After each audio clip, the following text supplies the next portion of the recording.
Senhoras e senhores, muito boa tarde. Diego Gil falando. Esse é mais um episódio do podcast 1%. Eu tenho que falar com essa voz, Yuri, tem que falar com essa voz, porque o nosso convidado hoje, quando eu olhei para ele, olha para ele agora, olha para ele.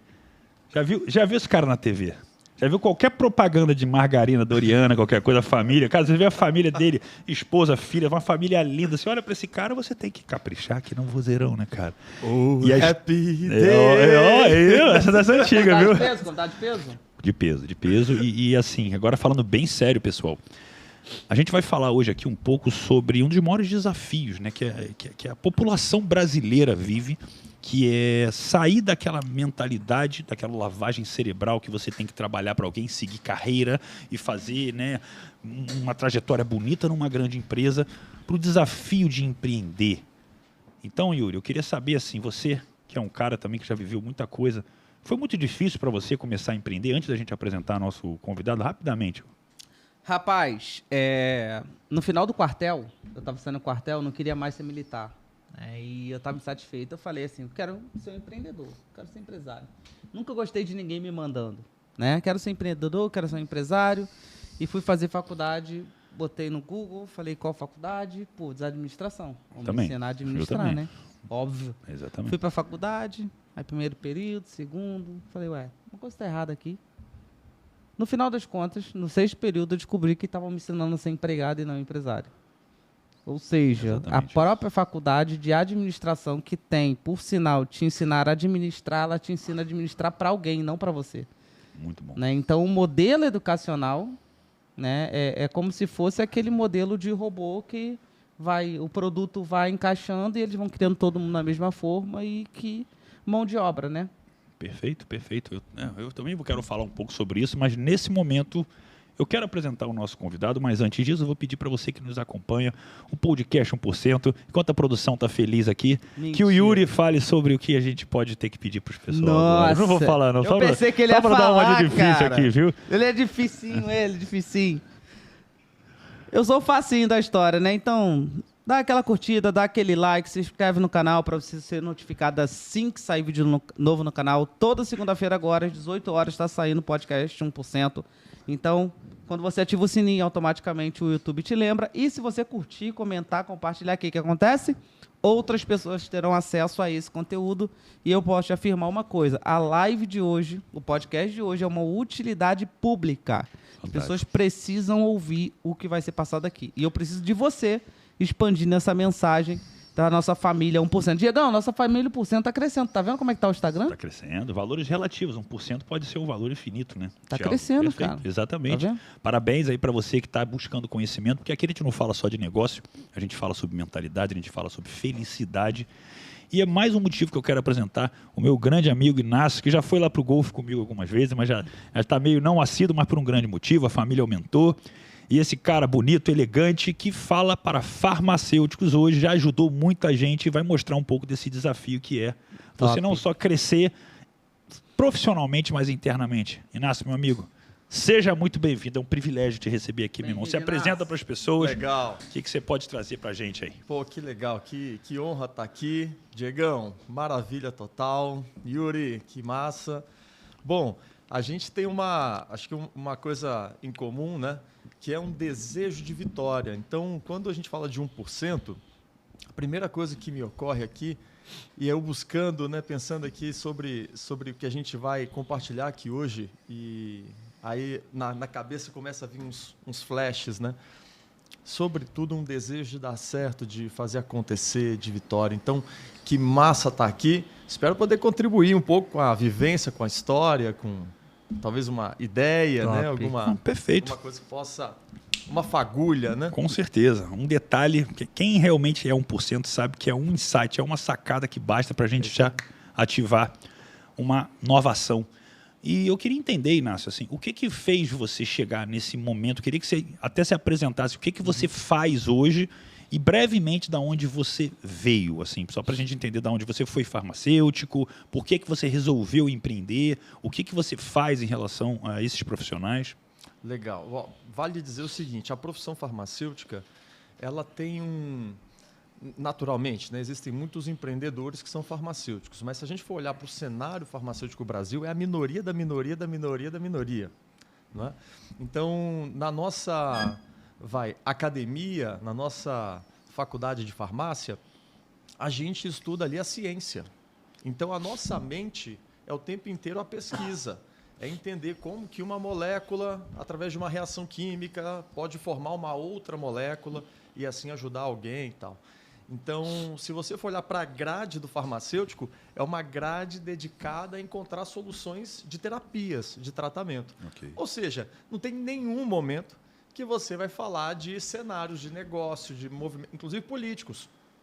Então, não só econômicos e empresariais, mas também políticos, porque a gente tenta ser inerente a isso, né? Passar reto na política para chegar onde a gente quer, que é a saúde.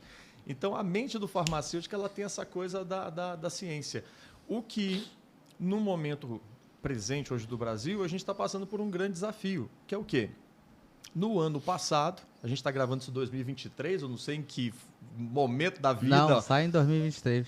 Alguém vai assistir isso lá na frente. Verdade, às vezes a pessoa está em 2030 e está vendo a gente aqui.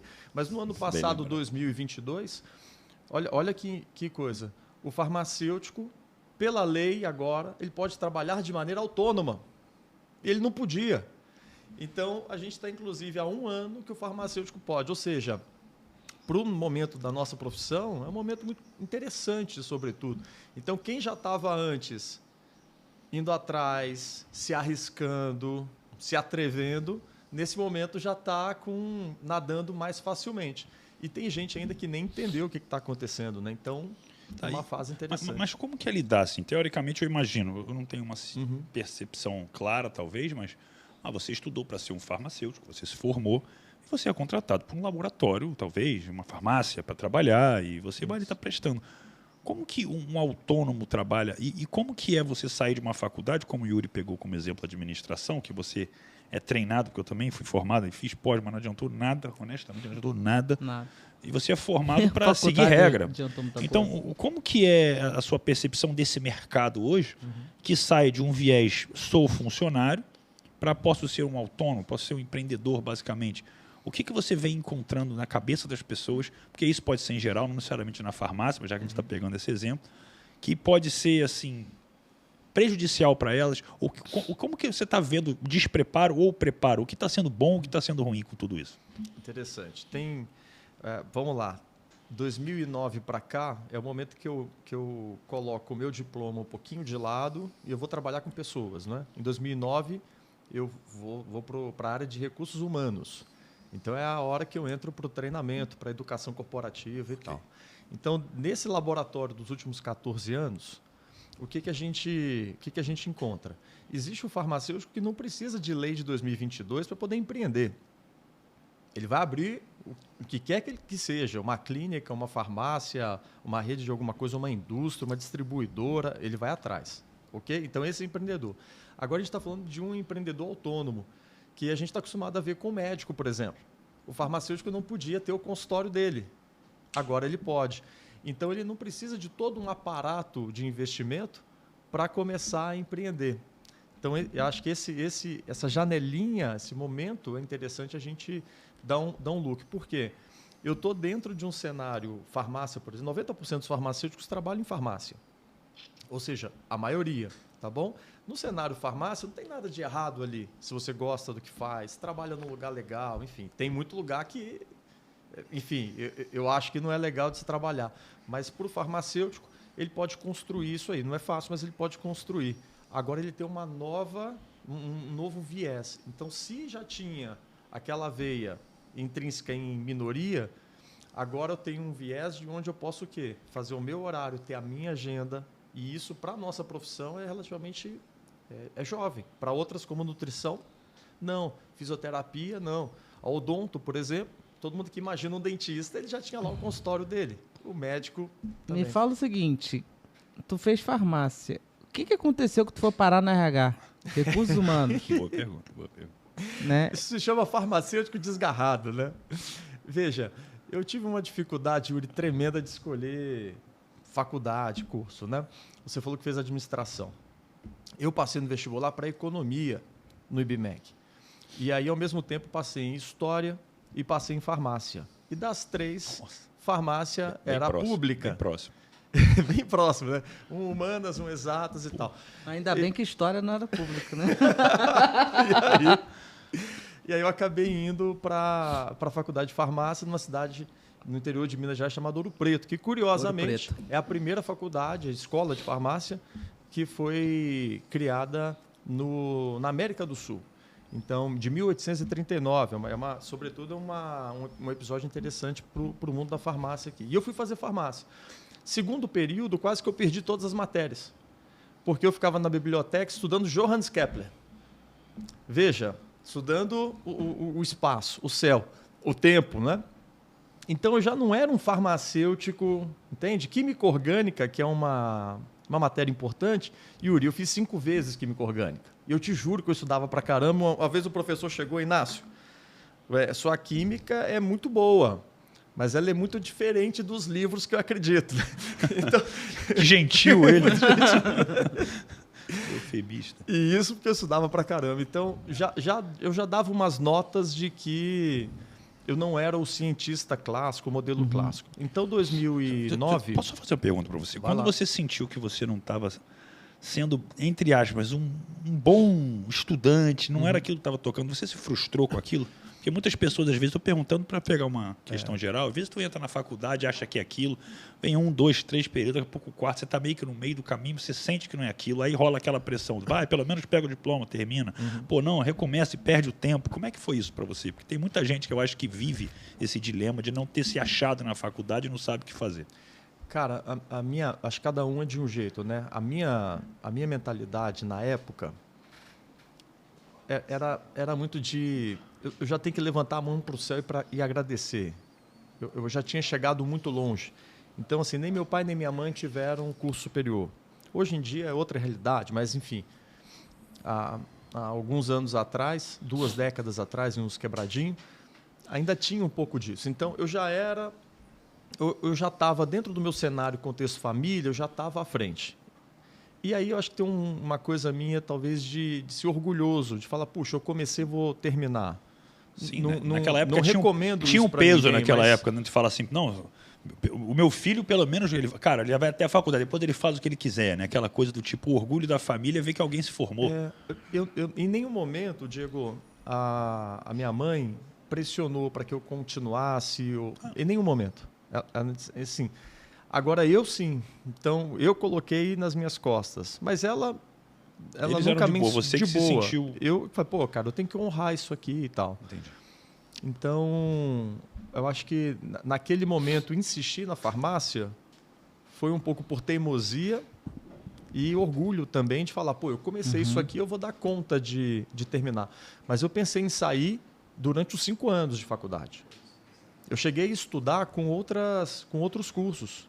Eu fiz curso com o pessoal de História, fiz curso com o pessoal de Engenharia, tudo quanto é engenharia que vocês imaginarem, eu entrava na sala. Então, isso é o legal de uma universidade, né? Estava todo mundo muito próximo. Então, o prédio das exatas, próximo do prédio das biomédicas. Então, inclusive, estatística, a parte matemática e tal, eu fiz com o pessoal da engenharia. Então, veja, eu não estava muito ligado na química, mas na matemática eu estava lá. Interessante. E um detalhe, química orgânica que eu falei que eu acabei fazendo 5 vezes, é uma matéria que prende as outras, Yuri. Então, na hora que prende a grade. Eu não posso avançar na farmácia. O que você ganha? Tempo. E nesse tempo eu comecei a estudar o quê? Com o pessoal de administração. Eu acho que ele se sabotava, rapaz. Ele falou, eu não vou passar. Coisa. Ele falava assim, eu não vou passar nesse negócio, não. O café tá sem açúcar ou açúcar tu bebe sem? Sem açúcar. Ah, beleza, então. Tá tamo junto. Time. Pô, tamo Saúde. A gente bebe café mesmo, né? O resto é resto, né? Não bebo café. Tá tranquilo. Eu não confio em quem não bebe café. Galera, vocês confiam em quem não bebe café? Eu não confio. Meu parceiro não bebe café, eu não confio nele. Tu confia em quem não bebe café? Cara, Ó, é que o Diego... é que o Diego toma uns outros negócios, você já viu? Ele sempre tá com umas Que garrafinhas. negócio é esse? Abre Eu margem. não confio que não bebe whey, pô. Não tem isso, não. Eu bebo whey, tá? Não, pô. Então tu confia em mim, pô. Quando Bebo. a gente vai pro coffee break, a gente vai pegar a canequinha, ele saca Ele lá o saca o negócio. shakeira dele. E ele ainda manda a real, ó. Não é desculpa você estar na rua por não fazer a sua nutrição. É ou não é? Eu, gente, Não é? A Ele gente sempre conheceu mete eu essa. respeito, tem que Ele respeitar o mete cara. essa pra tirar onda, Tem que né? respeitar o cara. Mas aí fala, em que momento que tu vai pra... É uma construção, né, Yuri? Então, assim, veja, o pessoal lá estava estudando a química, a biologia e tal, e eu estava estudando Semler. Como é que ele herdou o estaleiro do pai dele, não é? E multiplicou por mais de 30 vezes aquele negócio. Eu fiquei maluco com a história do Ricardo. Foi o primeiro empreendedor brasileiro que eu li a obra e tal. Peguei o primeiro livro para o segundo e dali eu comecei a me interessar. Aí eu fui montando a minha biblioteca, né? Minha biblioteca, então, era só coisas científicas. Então, quando eu me formo, a ideia era o quê? Trabalhar numa empresa. Eu para ser muito sincero, eu nem passava pela minha cabeça que eu abriria um CNPJ. Eu nem saberia por onde começar. Ok? Então, existe um lance uma ideia que passa, mas ela não conecta com nada ainda. E no meu meio não tinha empresário, não tinha empreendedor. Eu estava no interior de Minas, numa faculdade pública. Nossa, a cabeça das pessoas normalmente... Uma parte do pessoal que diferente. estudou comigo já ia direto para docência, mestrado, Deixa eu doutorado. fazer uma pergunta aqui. A tua vontade de empreender, ela veio com um livro ou já existia antes? Ou foi o livro que construiu esse desejo, essa mentalidade Boa na sua pergunta. cabeça? Não sei, eu acho que o livro foi mais um ponto de que pode dar certo. Acho que foi mais de inspiração. E o livro que eu li, agora, eu não sei se foi o Você Tá Louco ou Virando a Própria Mesa. Ele menciona o seguinte, que jovem, roqueiro, guitarrista e tal, eu também toco guitarra, então você tem uma Identificação. coisa legal. E o pai dele parece que não tinha aquela segurança de passar para o filho. Então ele teve que conquistar, ele teve que abrir espaço. Esse modelo me é semelhante. Então, cada um tem sua jornada, não é? Mas na minha história, na minha caminhada, as coisas não foram fáceis. Não foi um negócio sinal verde. O Renault 19, né? O Renault 19 foi uma baita da vitória. O pessoal que não sabe, dá um Google aí. Eu tive o meu primeiro carro, foi R19. Tiveram 6 modelos dele no Brasil. Eu era um deles. Eu tive um carro exclusivo. Eu tive um carro exclusivo, um cor marrom cocô, entendeu? Nossa. Uma coisa horrorosa. Pifou muito. Aprendi muito de mecânica com ele. Cara, é impressionante como você aprende de mecânica. Tudo quanto é mangueira, eu tive que trocar, então é uma loucura. Mas o Renault 19 tem uma participação especial aí. Eu comprei ele por uns 5 ou 6 mil reais. Vendi ele uns 3 ou 4 anos depois pelo mesmo valor. Pô, olha que incrível, né? Negociador. Mas eu acho que veja, não tem, Yuri, um momento que eu falo, pô, vou empreender. Não me recordo disso, sabe? As coisas foram acontecendo, eu fui me arriscando, sempre fui muito curioso para saber o que estava por trás das empresas. Uma coisa que hoje é muito falada, mas há 20 anos atrás não era assim. Tinha ainda uma coisa o dono da empresa parece que está fazendo algo errado. Parece que ele está, puxa vida, financeiramente fazendo falcatrua, ou Mas isso com as pessoas. Mas isso não é de antigamente, não. Isso não. existe até hoje. Isso existe O cara que Sabe por prospera quê? sozinho, Vamos ele lá. enrolou alguém. Vamos lá. Vamos existe narrar isso, a história cultural que foi vendida. Quando você viu uma novela das 9, qual era o cenário da maioria das novelas? O patrão safado, que pegava a secretária, a pobre coitada da moça que trabalhava e era explorada, Sim. a mulher que só ficava em casa e era dondoca, e o marido tinha uma amante que era secretária, e o empresário roubando todo mundo. Então, se tu olha o cenário, o empreendedor, o empresário sempre foi tratado Tem um como... estigma aí, né? Tem um estigma, tá fazendo alguma coisa errada, é pilantra, ladrão, tá usando as pessoas, tá explorando as pessoas. Sim, sim. Até hoje, esse cenário existe, não deixou de existir. A diferença é que tá menor. Então, hoje tem menos pessoas com essa mentalidade. Por quê? O empreendedorismo, né, foi mais difundido no Brasil. Então, as pessoas elas estão mais dispostas a serem empreendedoras, a serem empresárias. Então, tá mudando, mas ainda tem muito de gente que acha que o cara tá ganhando dinheiro e tá roubando e tá tudo certo. Bom, E aí tem um detalhe quando você não tem parâmetro. Esse cenário, você não tem sentimento com ele. Eu não tinha esse drive. Porque ao meu redor não tinha ninguém. Nem bom, nem ruim. Não tinha como contrastar. Não tinha o contraste. Contraponto. Só que aí tem um momento legal, que é o quê? No último período... Deixa eu fazer um Vai gancho lá. aqui, que isso aqui é importante. Essa é a importância de você estar em ambientes que vai trazer um contraponto do ambiente que você vive. cara. Ecossistema. Ecossistema, ambientação, ambiente, cara. Se você tivesse nesse ambiente, com certeza você teria um contraponto, teria sido mais fácil. Nessa sala, Diego me levou. Nunca imaginei que fosse jogar golfe. Pô, Inácio, vamos lá. Falei, Diego, cara, golfe, não sei o quê. Cara, vamos lá. O esporte é apaixonante. O lugar incrível. Diego. Você fez um evento lá, até. Cheguei a fazer até um evento. Não tem uma pessoa que você não conversa lá que não tem uma história boa para contar, não é interessante. É impressionante. É um ambiente. É um ambiente, não é? Ele tenta me converter direto. Ele tá no tênis, né? A gente tenta. Tênis, né, cara? Tênis é melhor do que golfe. Agora, deixa eu falar uma coisa que eu acho que é importante, que é de um gancho que você falou lá atrás, que é uma opinião minha e eu quero deixar registrado aqui, que é sobre o CLT. Porque tem gente que pergunta assim, o CLT, ele... Você pode ser feliz no CLT? Quais são as vantagens e tal? Olha só, você que está aí em casa, só tem 3 motivos que podem manter você no CLT. 1, você está ganhando muito dinheiro, está sendo bom para você está fazendo algum caixa legal. 2, você está aprendendo um conhecimento que você talvez possa nem estar ganhando tanto, mas isso vai te dar um subsídio para algo que você pode montar um dia lá na frente. Ou 3, se você ama o que faz. Tem gente que gosta do que faz, tem gente que está ali e tem amor. Agora, se você não está em nenhum desses 3, você está mentindo para você. Você está empurrando a sua vida com a barriga e está esperando chegar sexta-feira para falar sextou, para separar uma semana fracassada, porque são suas escolhas, você fracassou, de mais uma semana fracassada. Repense a sua vida. E no domingo, ficar triste porque vem a segunda. Nem falo. Nossa. Eu já passei por isso. Não sei vocês, mas tinha dia que domingo, semana não tem feriado como essa que teve. Pô, era triste.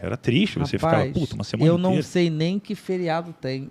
A moça que trabalha lá em casa, eu sempre quando entra uma pessoa nova lá, essa que tá lá, tá com a gente há bastante tempo, vai ficar muito tempo, que a mulher é boa. Falei pra ela quando ela chegou, olha, feriado você me avisa, tá? Porque eu não vou lembrar. Eu não lembro. Eu fui descobrir que era feriado domingo, pô. Inclusive, marquei uma live também, nem sabia que era feriado. Lembrava. Ô, Inácio, mas assim, dentro desse... Eu queria agora entender mais diretamente assim, porque você teve esse caminho e você foi vendo que não era para você, começou a se apaixonar pelo empreendedorismo e caiu ali pelo RH. Agora, quando que você fez essa virada para o empreendedorismo? E o que você está enxergando quando você está do outro lado da mesa, né? Você chegou agora, estou empreendendo e estou vendo de uma outra posição perceptual as pessoas que estavam lá onde eu já estive. Como que é fazer, né? Eu acho que é aquela história com uma metáfora da caverna de Platão, né? Como é você sair, olhar para aquilo lá e falar assim... Pois é, porra, e voltar e as pessoas estarem dando murro em ponta de faca. Como é que é isso, cara? Legal. Você citou aqui os 3 cenários. Super concordo com os 3, tá bom? O único detalhe pro mundo que a gente vive na farmácia é que não tem sextou. Você quer deixar um farmacêutico bravo? Você fala o sextou, porque para a gente todo dia é dia de trabalho nessa área da saúde. Então quando a gente pensa em sábado, domingo, feriado, carnaval, dia santo, o cara está lá. E aí tem um viés, que você citou no número 3. Se você ama aquilo ali, você não vai se importar. Se importa. Pelo contrário, você se sente melhor, que você está sendo útil e está ajudando a sociedade. Só que se não houver amor de verdade, aquilo ali é um porre, é muito chato, é maçante. Então, na hora que você pensa, vou sair para trabalhar, você não quer ir. Você chega na porta, você dá uma titubeada e você se arrasta. Então, é interessante esse ponto que você colocou de reflexão, porque, às vezes, nesses momentos, a gente consegue o quê? Puxa vida, eu me acomodei. E só tem uma pessoa que pode sair dali, é você mesmo. Então, o Diego pode abrir uma super janela, um caminho, mas a pessoa vai ter que atravessar aquilo, vai ter que tomar uma decisão, né? E como você falava, o salário é muito limitado também, né? Na média, né? Não era 3.300, alguma coisa que você tinha falado? Para o caso do farmacêutico, o salário médio do farmacêutico hoje no Brasil gira na casa de 3.250, 3.500. 3 salários mínimos, arredondando, né? O salário médio. Então, se a gente olhar para o preço que está o mercado, se esse cara ou se essa moça está pagando um aluguel, sustentando apertado. A família, às vezes, né? Ter cabeça para cuidar das outras pessoas, você precisa estar com o dinheiro resolvido. Cada um tem a sua, talvez o desejo, né? Eu quero viver numa condição tal, ou o meu desejo de conforto é tal. Cada um tem a sua aí, acho que é a escolha. Mas 3,5 para o farmacêutico é pouco. Ele não consegue focar só na saúde. Ele está preocupado com o dia 5, com o dia 10, com o dia 15. Cara, desculpa, eu falei sobre isso esses dias, você falou isso, aí veio uma matemática na minha cabeça também, né? 3.500, quanto que esse cara investiu em 5 anos, às vezes, de formação? Não só de dinheiro, porque não pode ser uma faculdade pública, mas tem custos indiretos nisso tudo. E 5 anos, exatamente o tempo, que é um valor que vale mais que o dinheiro, para chegar numa profissão que tem esse teto de limitação. E as pessoas hoje ainda acham que a faculdade é o caminho mais seguro, às vezes. Tem gente que pensa isso. Eu não tenho nada contra a faculdade, respondi um story sobre isso ontem. Você pode amar o que faz. Você quer ser farmacêutico, você ama, vai lá e faz. Você quer ser nutricionista, você precisa do registro para fazer isso. Agora, achar que como eu achei, o Yuri achou, que a gente vai aprender alguma coisa ali para enriquecer, ou alguma coisa que você vai... não sei o que eu quero, eu vou fazer faculdade. Não faça isso. É a única coisa que eu posso falar. Rapaz, isso conecta muito. Cara, isso é muito louco. Eu tenho uma prima minha, né? Prima nossa, na verdade, o Gustavo sabe quem é a Giane. Ela se formou e está abrindo escritório. Aí eu falei pra Ceia, né? Eu falei, fala pra me mandar uma mensagem pra eu dar uns direcionamentos pra ela, tal, que se formou agora como advogada, acabou de fazer OAB e etc. E aí ela falou comigo ontem, nem respondi ainda, mas ela botou, eu adorei a frase que ela botou no final. Yuri, tô abrindo um consultório, tô abrindo um consultório, não, tô abrindo um escritório agora e descobri que advogado tem que vender. Todo mundo vende, né? E descobri que advogado tem que vender.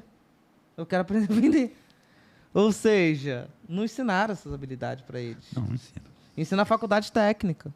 Mas não ensina o cara a ser empresário, a empreender. Não, vai te ensinar o quadradinho. Trabalhar para alguém, ser farmacêutico, ir para a farmácia, trabalhar em laboratório.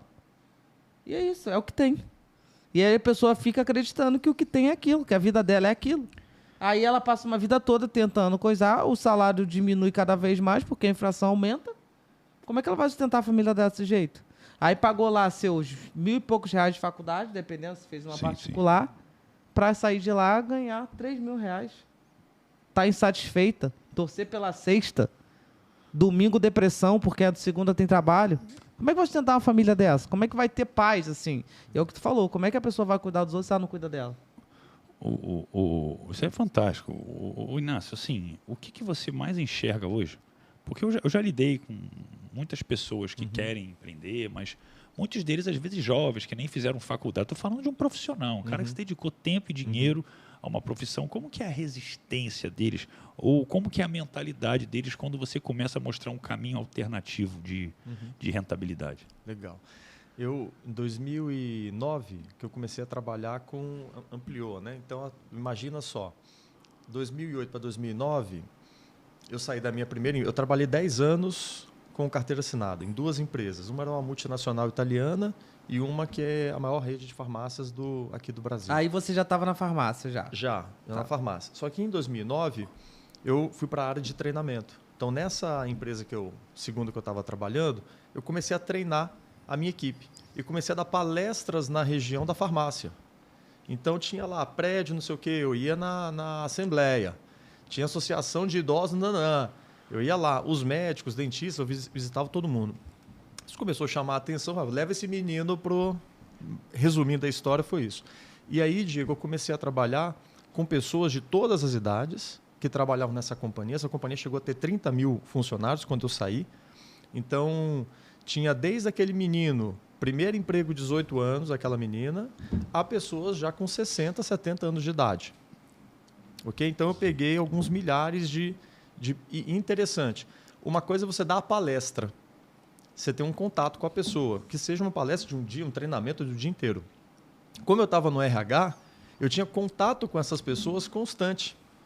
E muitas delas durante 9 anos. Então, eu vi gente chegar com 18 e ser promovida a diretor. Caramba. Não é? E aí a gente pode dizer o seguinte, tem uma parcela que vai ouvir, que sabe ouvir, sabe interpretar e tomar suas decisões, e tem uma parcela que a escuta é muito ruim.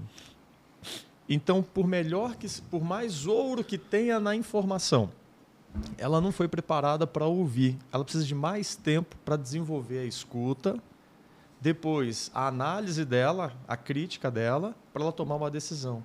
Tem gente que faz isso mais rápido.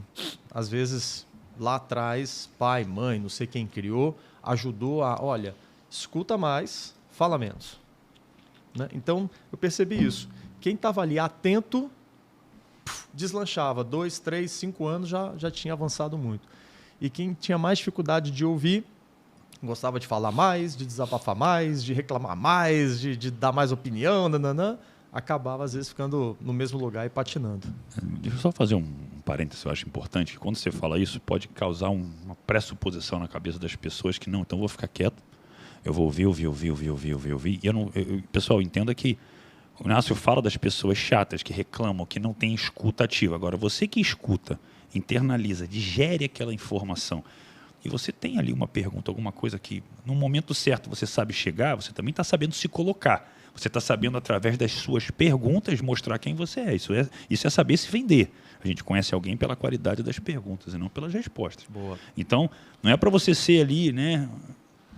Ia falar um bicho-pau, mas tadinho, tive uma história tão frustrante semana passada. Depois eu conto essa. Eu criei um bicho-pau que apareceu lá em casa, ele morreu em 2 dias. Tinha até nome, era Graveto o nome dele. Aquele bichinho que parece um negócio. Combina com ele. Eu chorei e tudo, cara. Porra, nem fala isso. Lembrei agora aqui. A produção.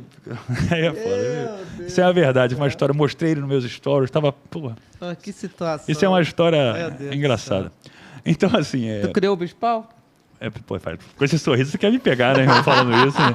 Porra, é sacanagem, pô. Porra, meu irmão, tadinho. Eu botei ele lá fora, começou a chover, cara. Cadê que eu dormi aquela noite que eu fiquei preocupado que ele ia se afogar?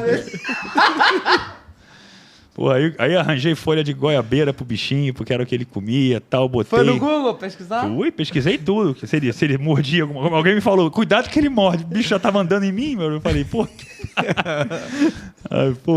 nem fala mesmo. Eu tô muito emocionalmente sensível, acho, né? Enfim, voltando aqui, vocês me desconcentram, cara. Brincadeira. Eu acho assim, as pessoas têm que saber, só para concluir, né?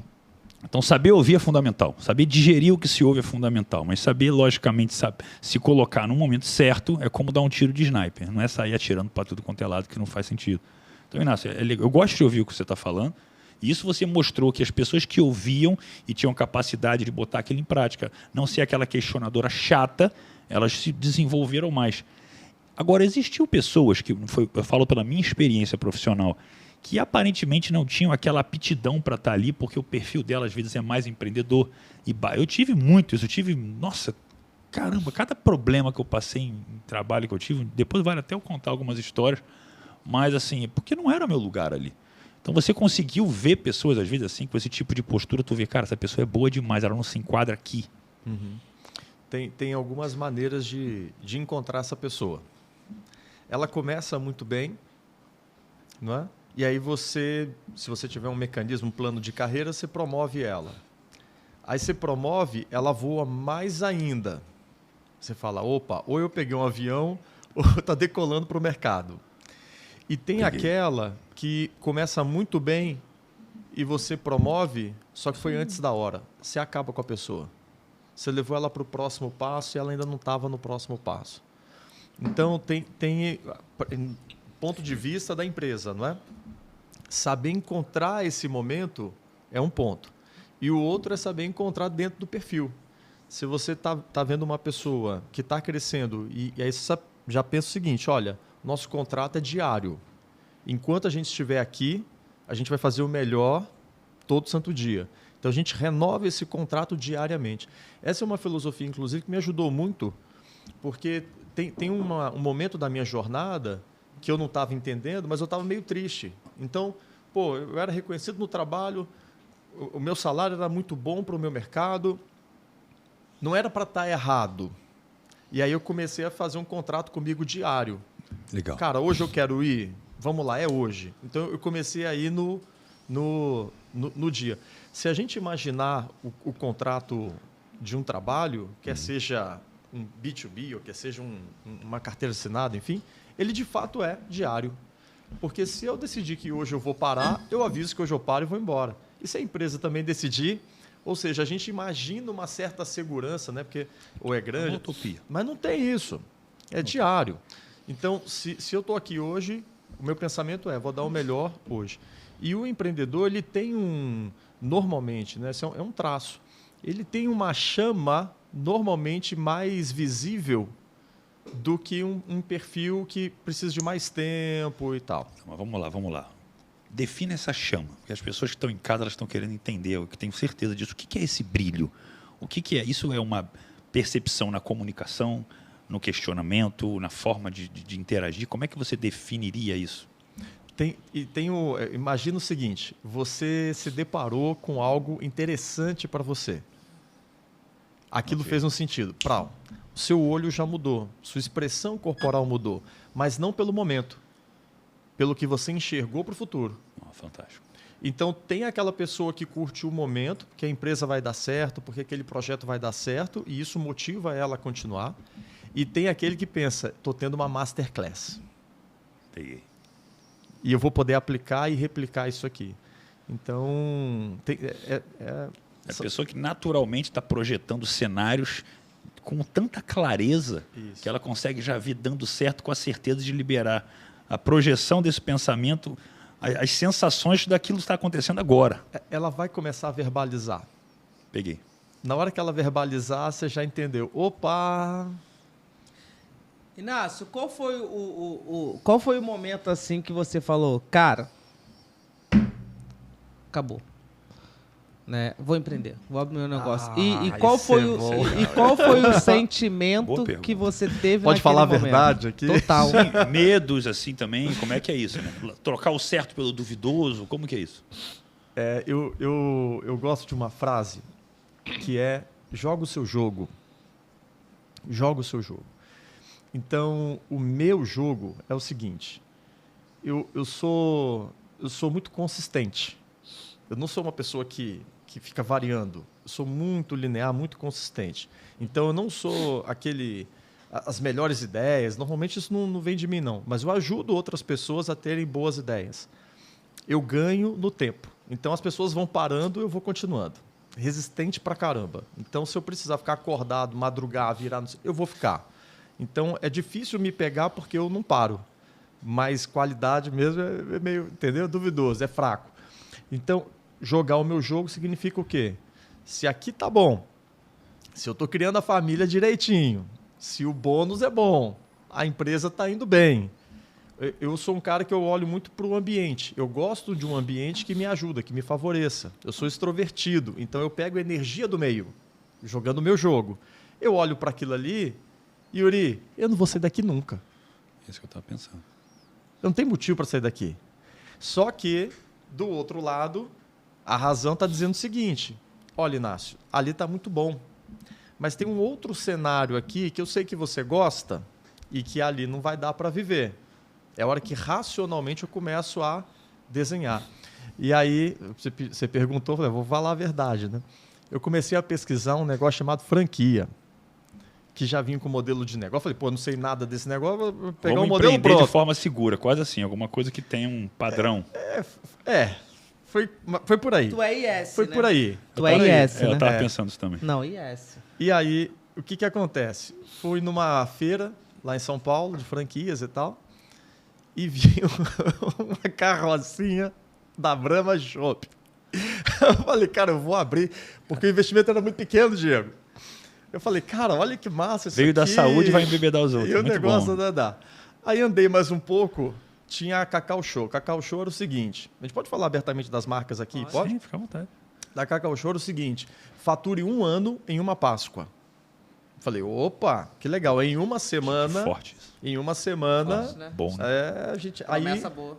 aí eu fui para Cacau Show, aí Headline. comecei a estudar, e visitei, e vi, estudei, o que precisava de grana, aquela coisa toda.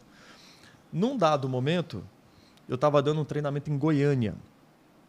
Aí terminou o treinamento, fui pro hotel, cheguei no hotel, liguei a TV, estava na Globo News, e estava passando uma reportagem sobre a reutilização de roupas. O quanto que as roupas provocam aí, enfim, toneladas e toneladas, contaminando o solo, contaminando os mananciais e tal.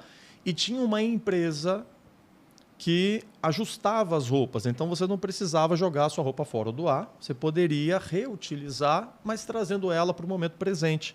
Não fez a propaganda da empresa, não falou o nome da empresa, mas no fundo eu vi um letreirozinho laranja, não sei o quê. Fui para o Google, achei qual que era a empresa. E aí fui conversar, e aí eu resolvi abrir minha primeira franquia. E assim, o Diegão tá... Tô aqui, pô, que franquia é essa mesmo? O que foi isso exatamente? É uma franquia portuguesa de ajustes de roupa. Quando você fala ajuste de roupa, vai achar que tu abriu uma alfaiataria. Isso, dá para fazer uma roupa do zero, mas dá para ajustar. Exemplo, você foi numa loja, comprou uma calça e a calça não tá legal na cintura. Como uma costureira, faz assim, ó, Isso. a cinturar uma camisa. esse tipo de Ajusta coisa. tudo. Ah, sim. Isso aí eu faço sempre. Não, é importante. E é um tipo de serviço, eu não estava presente para isso, é um tipo de serviço que a gente não encontra mais facilmente. Tem lugares que ainda tem aquelas costureiras de bairro e tal, É verdade. mas é um serviço cada vez mais difícil de ser encontrado. Faz sentido. E aí eu fui lá, assinei o contrato e pensei o seguinte, vou continuar trabalhando. Segurança. Por que eu vou sair daqui? Aqui tem Vai ter dinheiro. equipe lá, abri a empresa. Abri a primeira, deu muito certo. Aí eu abri a segunda, 3 meses depois. Caramba. Já não deu tão certo assim, mas estava no break-even. Falei, é questão de Ok. tempo. Sim. Aí eu abri a terceira. A terceira foi horrível, foi uma bomba, era um prejuízo gigante todos os meses, gigante para o meu mundo naquele momento. Ok. E aí eu falei, cara, eu tenho 6 meses de fôlego. Já tinha ido em banco, já tinha pegado aporte, tudo que dava para poder pegar. Eu falei, eu tenho 6 meses para dar certo. Passaram-se 3 meses, Yuri, Deu. não mudou nada. E foi aí que eu falei, cara, E como vai a cabeça de uma pessoa que Eu- preza pela segurança ali, legal? foi simples, a conta foi simples, Diego. Eu estou valendo mais lá fora do que aqui dentro. Entendeu? Então, no meu entendimento, eu já tinha um desenho de uma outra empresa que eu queria abrir. Eu queria abrir uma empresa de treinamento, de educação para a área farmacêutica. É ali que eu quero trabalhar. Mas pensando em negócios, eu já estava com 3 franquias, já tinha assinado a 4ª, em Vitória, no Shopping Vitória. Caramba. Então, olha que loucura. E tu trabalhava no... Estava na rede de farmácias. Misericórdia. 4 A negócios. segurança. E com Engraçado, 4 mas é um operações. paradoxo interessante, que ele estava se sentindo seguro por estar onde está, quando ele saía abrindo franquia, não dava pouco tempo, poucos meses É abria paradoxo, porque abrir franquia é Sim. insegurança, Em né? um Sim, ano, sim. 4. Você tava nos extremos aqui. Segurança e Ou seja, ele insegurança. buscou manter um equilíbrio para poder empreender. É interessante isso. É como se estivesse desmamando, sacou? Jogando o meu jogo. Interessante. Só que chegou um ponto que, na hora que chegava um boleto do shopping, e aí eu olhava pro meu salário, aí aquele salário que era bom já não era tão bom assim. Mudou os parâmetros. Porque eu pensava, valores cara, relativos o mudaram. meu salário não dá para pagar o aluguel do negócio. Assim, não estou dizendo que isso faça sentido, Não, faz. mas passou pela minha cabeça. Valor absoluto e relativo são coisas completamente distintas. Passou pela minha cabeça. Então eu falei, eu preciso acelerar. Talvez seja a hora de criar o negócio que eu quero, que é abrir minha empresa de treinamento. Então o que eu fiz? Eu pedi minha demissão. Na verdade, eu não pedi a demissão. Eu tentei trabalhar de uma outra maneira, como uma espécie de um consultor. Eu sairia do autônomo. modo CLT, Ok. porque eu queria continuar ali. Eu gostava da empresa, eu queria continuar ali. Não foram... Você gostava da empresa ou gostava da segurança que a empresa te Não, eu gostava da proporcionava? empresa também, das pessoas. Legal isso. A sala, para mim, Yuri, ela é muito importante. Então, não é que eu morria de amor por todo mundo, não, sabe? Mas a afinidade que eu tinha de um modo geral, para Quanto- mim era muito positivo. Quanto tempo lá também? 10 anos, 9 anos. Porra. Não é fácil, né? Tem laços até amizade. Vi muita gente entrar e, sabe? Então, para mim era muito gostoso também. Então, profissionalmente era bom. Eu estava em contato com o que tinha de melhor no nosso mercado Brasil, mas também mundo. Então, eu tinha uma pontes de informação muito, muito poderosa.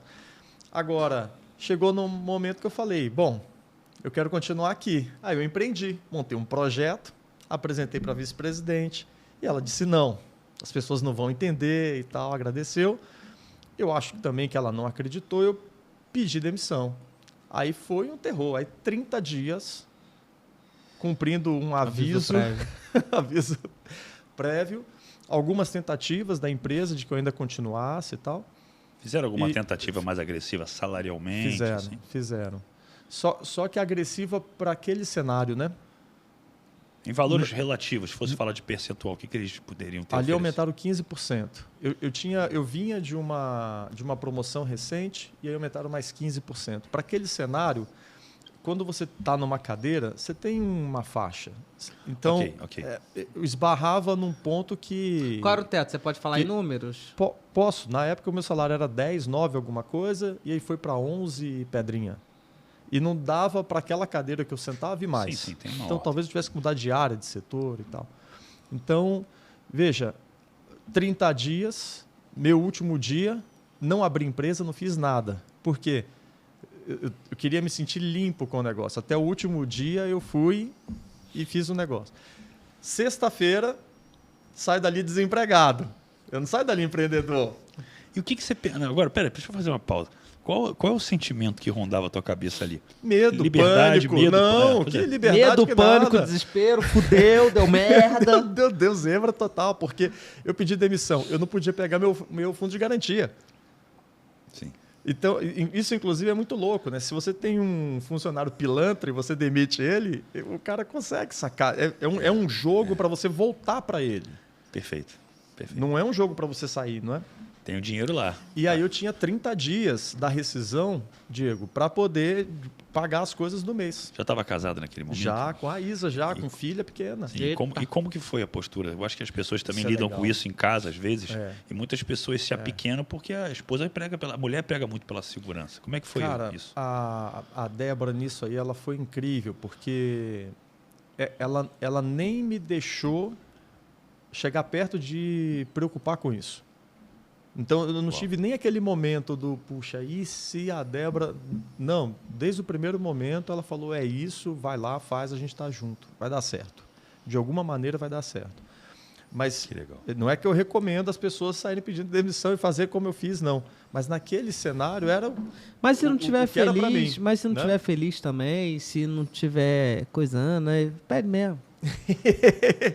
Mas realmente assim, imagina se fosse ao contrário. Um cara que já prega pela segurança, a esposa fala, cara, a gente tem uma filha, como é que você vai fazer isso? É isso aí. E aí? Pesa. Sim. Isso é amor Porque também. E aí? porque quando você... Eu costumo dizer que quando você... Para você, algumas decisões, elas passam por alguns filtros. Perfeito.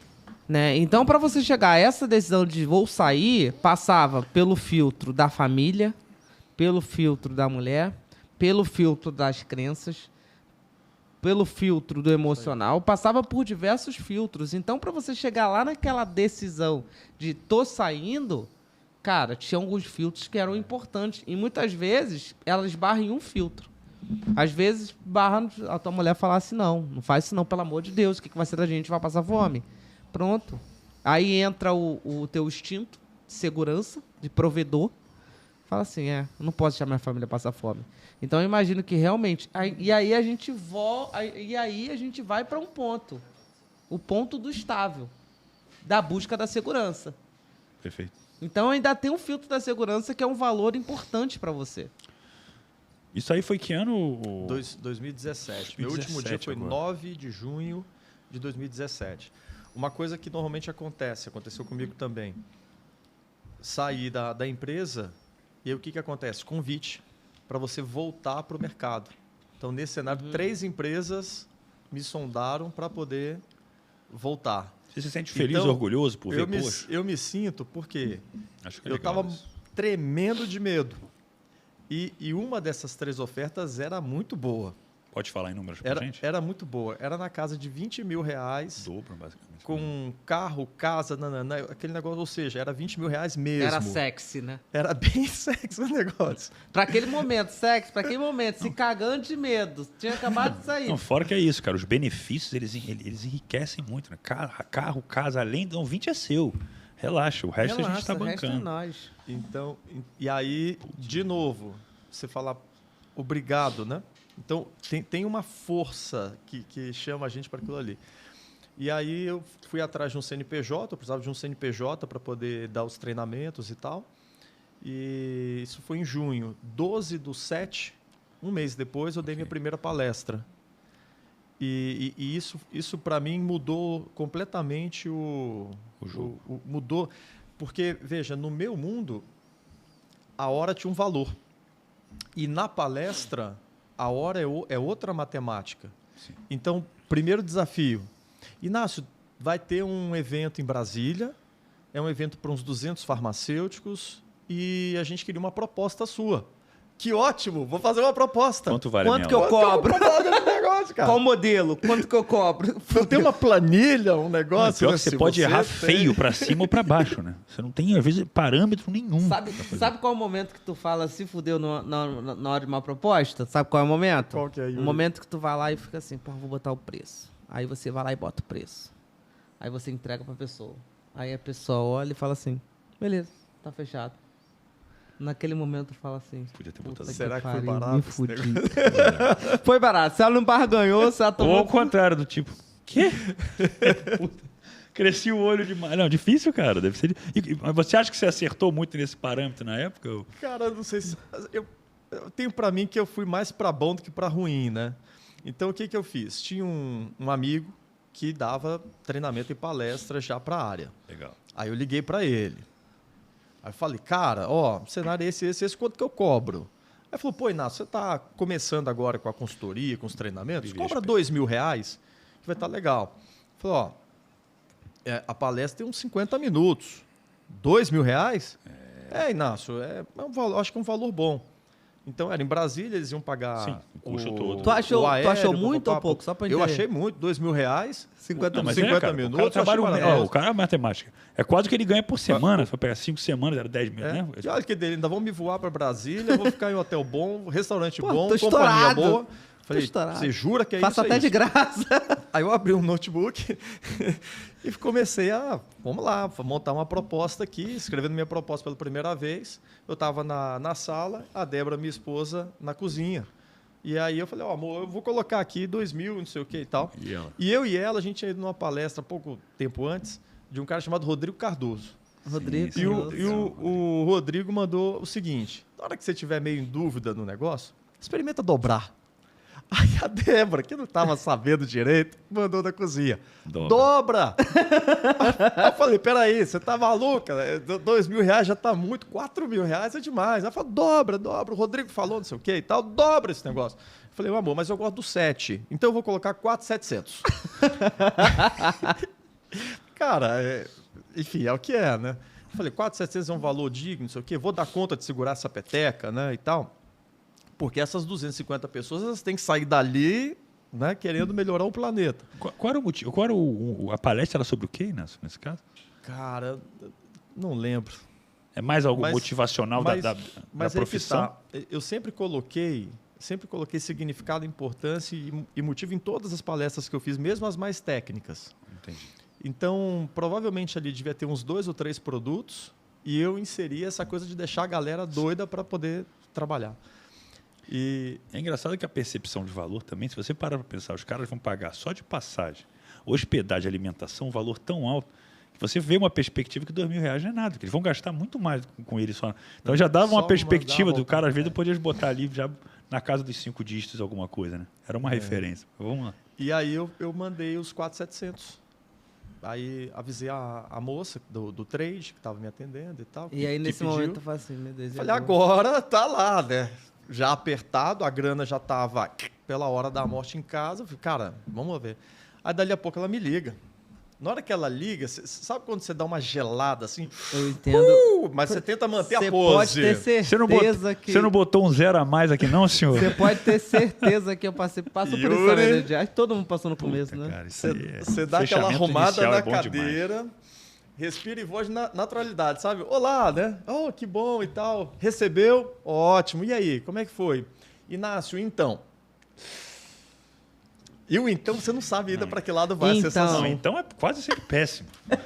Aí eu já... Vamos lá. Vamos lá, pode falar o que é. É o seguinte, aqui na empresa a gente tem um limitador. E acima desse limitador eu preciso da assinatura do meu diretor e da vice-presidente. Então, se você conseguir, Inácio, eu entendo, isso aí, não estou questionando o valor, mas se você conseguir fazer até 4.500, eu aprovo aqui no departamento. Aí que veio uma sensação maravilhosa. Vou ver se é possível. Aí eu falei, puxa vida, mas é o nosso primeiro trabalho. Claro que pode, imagina, problema nenhum. Então eu fui por 4.500. Esse é só o nosso primeiro trabalho. Já estava vendendo já, né, cara? O cara é bom, né? Cara, desde que eu abri a empresa, a gente trabalha junto até hoje. Oh, que legal, cara. Até hoje, eu já perdi as contas de quantos treinamentos eu já fiz com essa empresa. Ela me recontrata todos os anos. E às vezes 10, 20, 30 treinamentos em um pacote. Eu ia imaginar isso antes. Entende? Então, tem essa coisa. Aí você tem que ir, você tem que fazer jus, né? Lógico. Você tem que entregar. Para a indústria? Aí já é outra. Para a indústria? Olha que interessante, Yuri. A indústria farmacêutica fabrica o medicamento. Mas ela não tem prateleira. Eu sei. Por que eu sei? Eu trabalhei em indústria farmacêutica. Eu trabalhei 2 anos no estágio da Servir. De Amicron, da Flon. Né? Então, trabalhei 2 anos. E eu trabalhava no departamento de formação. Então, eu era o estagiário responsável por cotar avião, preparar para trazer os propagandistas para cá, aqui na Bandeirantes. Na Estádio Bandeirantes ali, tem um prédio bonitão ali. Não, mais pra frente. Tem um posto, aí tem um prédio Salmão, que nem parece laboratório farmacêutico. É quase no meio da Bandeirante ali. Então, eu era responsável por trazer os propagandistas para eles aprenderem sobre o produto quando eles eram contratados. Então, por isso que eu sei mais ou menos como é que funciona. E eu te perguntei por indústria, porque eu sei que esse mercado é rico. Isso. Aí eu aprendi um negócio. Muito rico. A indústria fabrica o medicamento, mas não tem prateleira. Quem tem prateleira é a farmácia. E a minha comunicação indústria é uma, a da farmácia é outra. E a minha linguagem é com quem? É com a farmácia. Então, o que eu fiz? A indústria me contrata e, naquele momento, eu sou a indústria dentro da farmácia. E aí eu aprendi um outro trânsito, que é ir na farmácia ouvir. O que vocês estão passando de problema? Anotava. Desenvolvi um projeto, apresentava para a farmácia, só que sem orçamento. É isso que vocês precisam? É isso. Mas, Inácio, quanto custa? Aí vem a parte boa. Para você, nada. Aí eu vou na indústria, a indústria me contrata e a gente entrega. Que beleza, hein? Nossa, fretando tudo. Legal, porque que legal, você... Que visão, cara. Não, legal, porque ele faz o caminho inverso, né? Não, ele uniu, exatamente, ele está fazendo o que você, que também é um mestre em vendas, sabe. A gente ouviu a dor do cara e eu estou resolvendo para você sem estresse nenhum. É um serviço concierge ali no meio do caminho. E a indústria farmacêutica tem dinheiro porque eu via no departamento pagando os treinamentos bosta e caro. Uma vez o cara foi dar um treinamento lá pra gente de...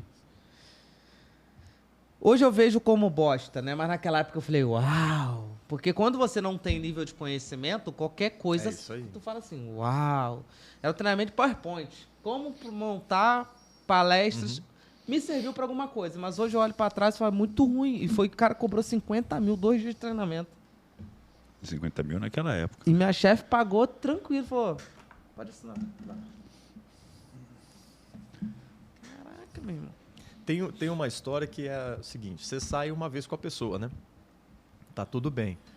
Mas você não sai a segunda vez, se não foi legal, né? A primeira. Sim. Então, acho que isso aí também é interessante. Ó, eu costumo dizer o seguinte, o melhor feedback que um cliente dá não é o tapinha nas costas dizendo que foi bom. Muitas vezes ele faz isso por educação. Né? Às vezes ele fala assim, cara, vou ser legal com o Diego. Pô, Diego, foi legal. Mas por dentro ele tá aqui, foi uma bosta. o melhor feedback que a gente pode receber, a gente que trabalha com pessoas, né, palestras, treinamentos, Diego, quero você de novo aqui. É isso aí. Esse é o melhor feedback, termômetro... porque quando a pessoa te recontrata, ela gostou do trabalho que foi dado na primeira vez. É isso aí. Então, para mim, um feedback que a missão foi cumprida é o cliente me chamando de novo ou fazendo outra coisa comigo, ou comprando outro curso, outra mentoria. Para mim, esse é o melhor feedback que a gente pode receber. É isso aí. É isso aí. Então, foi aí eu comecei o quê? A resgatar as lojas que não estavam indo bem. Eu comecei a fazer receita aqui, resolver lá. Até que veio a pandemia, né? Aí um outro desenho na face da Terra. Aí um outro cenário. Aí... Porque me ensinaram que eu devia o quê? Diversificar os negócios, né? Então eu mandei muito bem. Abri loja em shopping, que fechou, e eu abri uma empresa de treinamento presencial. Foi ótimo. Maravilhoso. Perfeito. 2020. Aí tem uma coisa interessante que também é o seguinte, né? Hoje tá bom, mas não tem como ficar calado e nem parado, né? Você tem que estar adiante. Ali entra o quê? O viés da internet. Então o que eu precisei foi o quê? 2, 3 semanas para poder trazer aquele modelo da melhor maneira possível para a internet. Então você agiu rápido até. Eu já estava agindo, isso é interessante. Só que eu estava semeando, mas eu estava colocando poucas sementes. Eu já estava posicionado no digital, mas sem produto, sem constância no digital. Então não era prioridade. Era aquela parada, eu tenho um certo aqui que está me rendendo bom dinheiro, para que eu vou e ali mexer com o digital? Estava andando, mas sem foco, sem muita dedicação. E a partir dali eu falo, opa, peraí, deixa eu profissionalizar esse lado digital também. E hoje ficou melhor do que antes, pro meu negócio, né? Uhum. Porque aí o digital está andando, o presencial está... Engraçado, ano passado baixou, a gente poderia já treinar o presencial. Só que teve um detalhe. O orçamento do ano ele é previsionado em outubro do ano anterior. É feito a antes. gente ainda estava na pandemia. O digital é mais barato para contratar. Então, no ano passado rodou muito digital e presencial poucos. Esse ano o presencial já está mais quente. E tem outra questão também. Eu sei porque... Chegou a ver lá embaixo? Não. Depois, quando você descer, eu te apresento lá embaixo. A gente tem um salão de eventos aqui, um painel de LED 10 metros, sensacional. E ano passado, eu tive menos procura, pouca procura de eventos. Esse ano, cara, maio, o Gustavo tá aí, mas maio o Gustavo não vai para casa, basicamente. Teve evento sexta, sábado, domingo. Final de semana agora tem sexta, sábado, domingo de novo. Voltou. Né? Então voltou com tudo agora, porque ano passado as pessoas ainda estavam com medo ainda.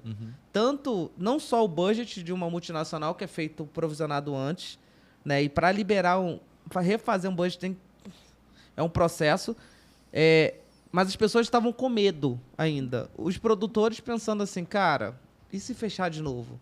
E a galera pensando assim, não quero pegar Covid.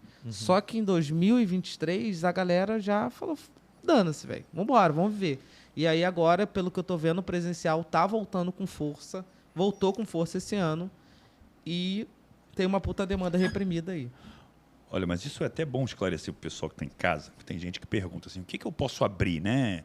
Algo presencial ou, putz, eu vou trabalhar online. Pessoal, presta atenção. Entre presencial e online, há uma retroalimentação. Se você tem uma empresa física, as pessoas vão... Nossa, deixa eu ver quem é esse Inácio, a empresa dele. Vão olhar lá a mídia dele, vão olhar o site dele, vão querer entender através de uma aparência, porque não dá para ver atrás da internet, né?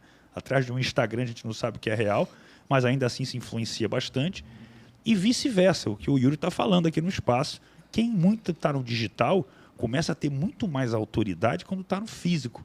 Porque se uma pessoa saiu da própria casa para ir até você, é porque você realmente é uma pessoa relevante. E é muito mais legal ver alguém num vídeo falando num palco do que falando dentro de casa. É um outro nível de autoridade e uma percepção de valor muito maior. Então, quando você começa a casar os dois, você ganha nos dois âmbitos. Então, assim, não existe um ou outro. O mundo hoje é híbrido. E tem outra questão também, né?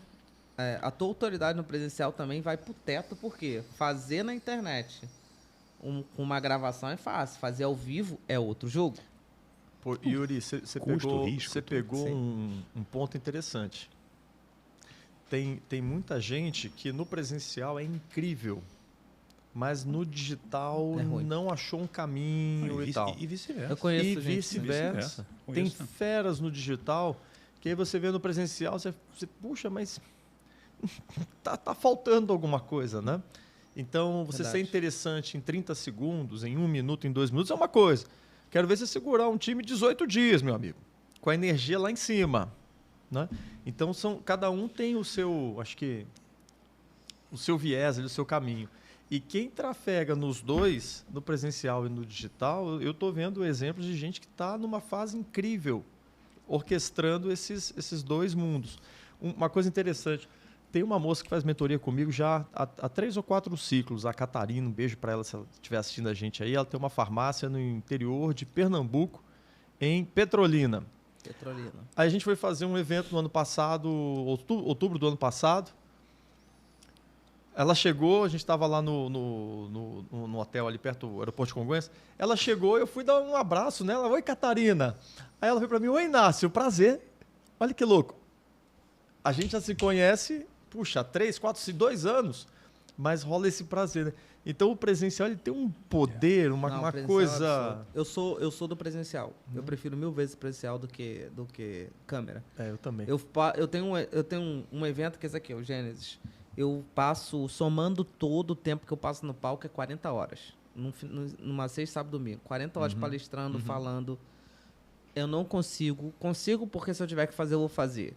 Mas pra mim é torturante ter que ficar olhando pra uma câmera e gravando. Mas eu fico 40 horas no palco tranquilamente. Numa boa. Joga o seu jogo. Joga o meu jogo. Aí me fala, hoje, qual é o seu business hoje? O que você faz? Como é que tá o seu negócio?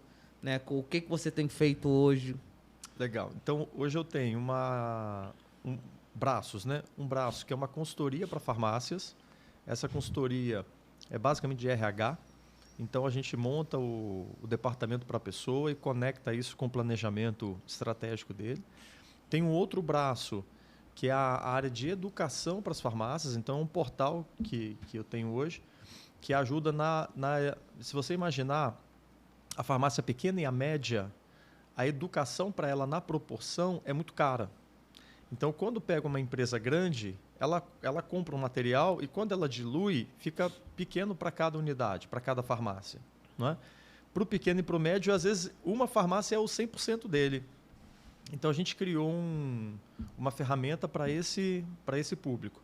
Aí tem os treinamentos e no digital tem a trilha do farmacêutico, né? Que são 3 produtos para o farmacêutico que está começando, um que já está no meio do caminho ali, já está começando a subir para essa, digamos, essa fase média salarial e tal.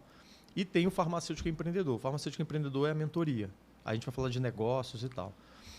Tem as lojas ainda. Na pandemia, acabei enxugando. Hoje tem uma, das 4 ficou uma, que foi a primeira, que foi a que desencadeou as outras, né? Então, a gente está se reinventando ali de uma maneira muito interessante. Hoje a gente fatura, olha que incrível, o dobro do que faturava antes da pandemia. Que legal. E é claro que tem muita coisa envolvida, mas eu acho que um dos pontos aí também foi um pouco de foco. Eu precisava dar luz. Eu olhava para as que estavam com problema. Então, essa que estava boa, eu não dava tanta atenção para ela, porque as outras sangravam mais. Então, hoje a gente está se reestruturando para dar o próximo passo, né? Então, da parte física, o que eu percebi? É interessante, é negócio, mas o meu coração não está ali. Entende? Então, não é por ali que eu vou seguir. Agora, na parte de consultoria, nessa plataforma que a gente tem, o Way, ali tem muita coisa interessante para a gente viver ainda. Show de bola. Fantástico, meu amigo. E hoje, dentro dessa sua perspectiva de crescimento, Inácio, de tudo que você pode ver nesse horizonte, você tem algum objetivo, alguma coisa? Eu queria finalizar com uma pergunta mais aberta. Como você se vê como profissional ou até mesmo como ser humano daqui a 5 anos? Estamos falando de um horizonte de 2028. Como é que você espera estar lá? Que legal. Diego, nesses últimos dias, eu tô com um bebê pequeno em casa, né? E o Felipe. E aí eu estava olhando, fiz um evento, aí terminei o evento, eu estava muito feliz com o evento. Sabe aquele evento que funcionou tudo, foi incrível e tal. Aí você está um pouco mais...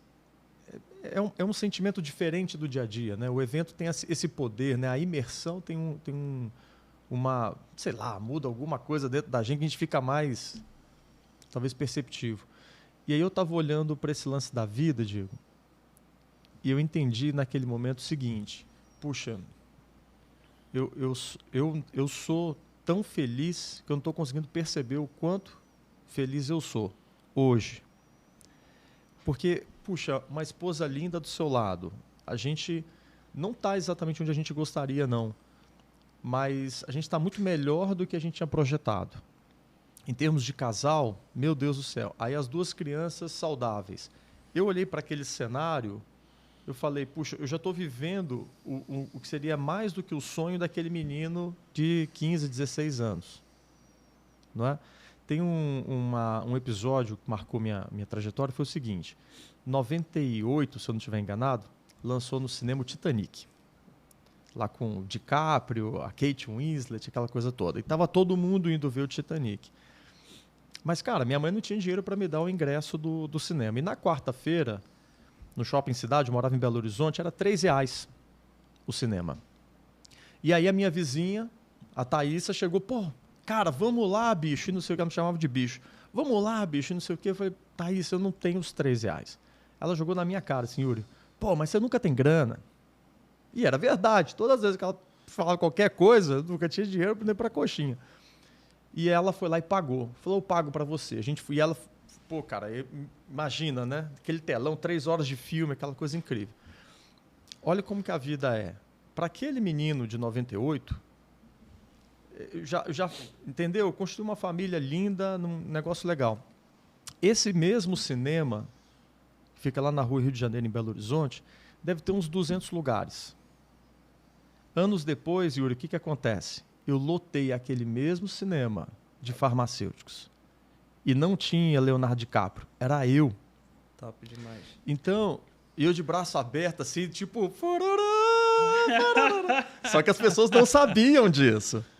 Não é? Tem essa foto, vasculhar a internet, você acha essa foto minha, mas as pessoas não sabiam disso. Porque aquele menino que não tinha R$3 conseguiu lotar um cinema de farmacêuticos para assistir ele. Não é? Então, esses 5 anos, acho que já está hoje. Quando eu penso aqui 5 anos, vou ser bem sincero, eu penso o seguinte: os últimos 10 anos eu não cuidei bem da saúde. Então, eu preciso muito melhorar a saúde. Meus hábitos alimentares são bons. Bebida alcoólica eu levei a quase 0. Eu consumia muita bebida alcoólica, eu levei a quase 0. Então, Diego, quando eu penso em nascer daqui a 5 anos, mais saudável. Talvez a gente gravar um podcast daqui a 5 anos e falar, cara, pô, você está melhor hoje do que quando a gente gravou lá atrás, entendeu? Ela tá shapeado, tamanho do Diego? Não, eu tenho que tomar umas aulas aí, ver como é que é.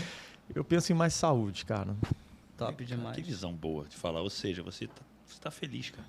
Você está agora cuidando dos detalhes que vão fazer você viver a sua felicidade, que é a sua saúde. Parabéns, Inácio. Valeu, muito irmão. boa a sua história. Yuri, de boa? De boa, sem mais delongas. Então, senhoras e senhores, aqui embaixo vai estar o Instagram do Inácio, para quem quiser conhecer mais da história dele, do trabalho dele. E esse foi mais um episódio do Podcast 1%. Se inscreve aqui no canal, compartilha com quem você acredita que faz sentido ouvir essa história e deixa sua pergunta aqui. Quem sabe o que você perguntar pode ser o ouro que vai sair numa resposta para que você possa aplicar na sua vida daqui a uma semana.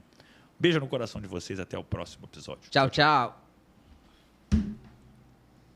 Top, Inácio. Parabéns aí por ter lotado o Shopping Cidade.